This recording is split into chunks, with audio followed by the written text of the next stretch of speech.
Hello everyone, मैं रमन कुमार रजक स्वागत करता हूं आप सभी का अपने यूट्यूब चैनल पर। दोस्तों, आज की चर्चा का विषय है इंडिया पोस्ट पेमेंट्स बैंक के द्वारा कुछ वैकेंसीज निकली हैं और वो वैकेंसीज है टोटल 132 वैकेंसी। किस पोस्ट के लिए निकली हैं? तो उस पोस्ट का नाम है एग्जीक्यूटिव पोस्ट के लिए निकली है। और वैकेंसीज को उन्होंने स्पष्ट किया है कि वैकेंसीज कॉन्ट्रैक्चुअल बेसिस पे है। कॉन्ट्रैक्चुअल बेसिस का मतलब है कि ये जो वैकेंसीज की जाएंगी वो परमानेंट नहीं है, कॉन्ट्रैक्ट बेस पर है, यानी कि कुछ निश्चित अवधि के लिए ही की जा रही है। बाद में इनका क्या करना है वो अभी डिसाइड नहीं किया हुआ है, इस बात का आप लोग ध्यान रखेंगे। Total number of vacancies 132, post का नाम एग्जीक्यूटिव और एडवर्टीजमेंट का नंबर ये है। और कहाँ से निकली है? इंडिया पोस्ट पेमेंट्स बैंक के द्वारा ये वैकेंसीज निकली हैं। तो और इसकी हम लोग डिटेल्स देखते हैं कि क्या है। सबसे पहले आप लोग कुछ इम्पोर्टेंट डेट्स याद रखेंगे, जैसे ऑनलाइन एप्लीकेशन फॉर्म स्टार्ट हो गए हैं कब से? 26 जुलाई से। और लास्ट डेट कितनी है फॉर्म भरने की? वो है 16 अगस्त। इस बात का आप लोग ध्यान रखेंगे। तो इन दोनों वैकेंसीज की जो डेट्स हैं, ओपनिंग जो डेट्स है रजिस्ट्रेशन के लिए और क्लोजिंग जो डेट्स हैं उनको आप लोग ध्यान रखें। यानी कि फॉर्म आप लोग 26 जुलाई से लेकर के 16 अगस्त तक भर सकते हैं, इस बात का आप लोग ध्यान रखेंगे। उसके अलावा पोस्ट के बारे में, एग्जीक्यूटिव पोस्ट है, 132 वैकेंसीज हैं। एज लिमिट इसमें दी हुई है कि जिस व्यक्ति की एज 1 मई में 1 जून 2023 को 1/6/2023 को जिनकी एज 21 से 35 के बीच में है तो वो लोग इस फॉर्म के लिए अप्लाई कर सकते हैं। वैकेंसीज कैसे कैसे रिजर्व है? 56 वैकेंसीज यूआर के लिए हैं, 13 ईडब्ल्यूएस के लिए, 35 ओबीसी के लिए, 19 एससी के लिए और 9 एसटी के लिए। तो टोटल जो 132 वैकेंसीज हैं उनको इस तरीके से डिवाइड किया हुआ है, इस बात का आप लोग ध्यान रखेंगे। इस वैकेंसी के लिए कौन अप्लाई कर सकता है? तो इससे पहले सिर्फ और सिर्फ जीडीएस ही इस वैकेंसी के लिए अप्लाई कर सकते थे, लेकिन अब इन वैकेंसीज के लिए कोई भी व्यक्ति, चाहे वो जीडीएस हो या नहीं हो, यानी कि अब ये जो भर्तियां हैं वो ओपन मार्केट की कह सकते हैं, आप लोग खुली भर्ती कह सकते हैं। इसमें कोई भी व्यक्ति अप्लाई कर सकता है, यानी कि जिनकी एज 1/6/2023 को 21 से 35 के बीच में है वो कोई भी व्यक्ति, चाहे वो पोस्ट ऑफिस में जॉब करते हो या नहीं करते हो, एग्जीक्यूटिव पोस्ट के लिए अप्लाई कर सकते हैं। वैकेंसीज स्टेट वाइज कैसे हैं उसको देख लेते हैं आप लोग। सबसे पहले असम स्टेट के लिए, यानी कि ये तो हमारे पोस्टल सर्कल हैं और ये आपके राज्य हैं और ये आपके नंबर ऑफ पोस्ट हैं। तो सबसे पहले असम सर्कल में 26 वैकेंसियाँ, छत्तीसगढ़ सर्कल में 27 वैकेंसियाँ, हिमाचल प्रदेश सर्कल में 12 वैकेंसियाँ, जम्मू एंड कश्मीर सर्कल में 8 वैकेंसियाँ और जम्मू एंड कश्मीर के लिए स्पेशली 7 और लद्दाख वाले एरिया के लिए 1 वैकेंसी है। नॉर्थ ईस्ट सर्कल जिसमें से अरुणाचल के लिए 10, मणिपुर के लिए 9, मेघालय के लिए 8, मिजोरम के लिए 6, नागालैंड के लिए 9, उत्तरपुरा के लिए 5 वैकेंसियां है। उसके बाद में उत्तराखंड के लिए टोटल 12 वैकेंसियां।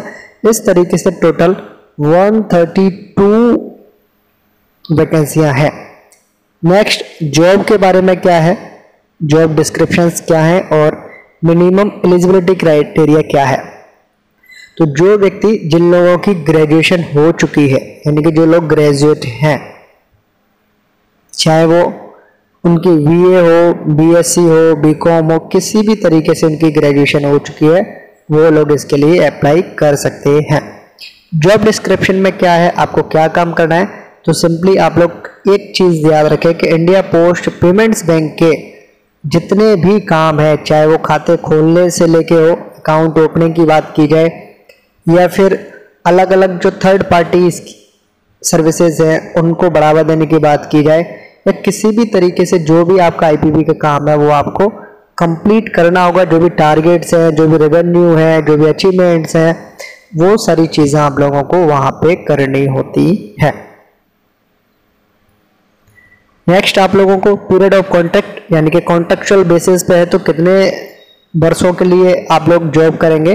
तो सबसे पहले आपका जो कॉन्ट्रैक्ट है वो 1 साल के लिए होगा और आप लोगों का अच्छा बिहेवियर रहा तो ये जो कॉन्ट्रैक्ट आपका 2 साल के लिए बढ़ सकता है। ये कब बढ़ेगा? जब आपका बिहेवियर अच्छा हो तब उस केस में। तो मैक्सिमम कॉन्ट्रैक्ट कितने साल का होगा टोटल? तो मैक्सिमम जो कॉन्ट्रैक्ट है वो 3 साल का होगा, यानी कि आप एक बार पास कर लोगे इस एग्जाम को तो 3 साल तक जॉब कर सकते हैं, मिनिमम 1 साल, और बिहेवियर अच्छा रहा तो 2 साल का और आपको ग्रेस पीरियड मिल सकता है। सिलेक्शन प्रोसीजर क्या है? तो सिंपल सा आप लोग ये चीज़ समझे कि जो एग्ज़ाम बैंक के होते हैं उसी तरीके से आईपीपीबी का भी एग्ज़ाम होगा, लगभग वही पैटर्न है, सब कुछ वही है। और बैंक में सिंपल सा क्या होता है कि एक तो आपका ऑनलाइन टेस्ट होगा, उसके बाद में आप लोगों की कई बार आप लोगों का इंटरव्यू भी होता है और उसके बाद में मेरिट बनती है। तो वो जो सारे काम है वो यहाँ पर भी होंगे। उस तरीके से ही आपका सिलेक्शन प्रोसीजर रहेगा। पे एंड अलाउंसेस की बात करें, यानी कि आपको कितना वेतन मिलेगा और कौन कौन से अलाउंसेस मिलेंगे। तो वेतन का सबसे पहले आप लोग समझे कि आपको लगभग 30,000 रुपये सैलरी के रूप में मिलेंगे। उसके अलावा अगर आप लोग टारगेट्स अचीव करते हैं तो उसके लिए आपको इंसेंटिव भी मिलते हैं। तो कुछ लोग इंसेंटिव के माध्यम से ही 15 से 20,000 रुपये एक्स्ट्रा भी कमाते हैं। तो आप लोग भी वो सारे काम कर सकते हैं, लेकिन आपकी जो सैलरी है वो कम से कम 30,000 रुपये रहेगी और उसके अलावा आप लोगों को इंसेंटिव भी मिलते हैं। जॉब लोकेशन क्या है? जॉब लोकेशन सिंपली ये है कि जिस स्टेट की वैकेंसियां हैं जिसमें आप लोग पास होंगे, जिसमें आप लोगों का सिलेक्शन होगा, वहां आपको करनी है। तो स्टेट वाइज वैकेंसीज हम लोग देख चुके हैं। एप्लीकेशन फीस कितनी रहेगी? तो application fees SC ST PWD के लिए रहेगी 100 रुपये और इनके अलावा जो कैटेगरीज हैं उनके लिए 300 रुपये फीस रहेगी। इस बात का भी आप लोग ध्यान रखेंगे। फीस किसी भी तरीके से रिफंड नहीं होगी।